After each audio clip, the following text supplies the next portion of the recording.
আমাদের অনেক মানুষ আছে ভাই আমার একটু ঠোঁট কাটা, আমি স্ট্রেট ফরওয়ার্ড কথা একটু বেশি বলি, আমি কাউকে কোনো কেয়ার করি না, যা সত্যি কথা তা মুখের উপর বলে ফেলি, মুখের উপর বলে ফেলি, মুখের উপর বলে ফেলি।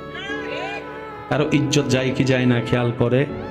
অথচ রসুল বলছেন তুমি অন্যের ইজ্জতের হেফাজত করো, তার আল্লাহ তোমার ইজ্জতের হেফাজত করবে। সুবহান আল্লাহ।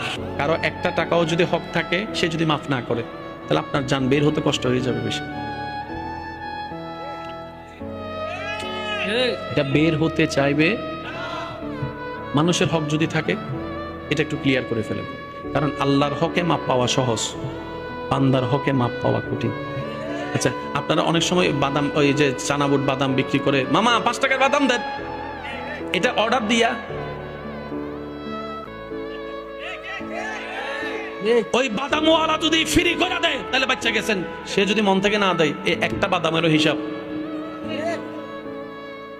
আল্লাহ পাক বলে আমার হিসাবের সাথে তোর হিসাব যা, তুই ভুল করলো আমি রহমান চাইলে মাফ করে দিতে পারি, এটা আমার আর তোর ব্যাপার। কিন্তু আমার বান্দার যদি হক থাকে, হকুল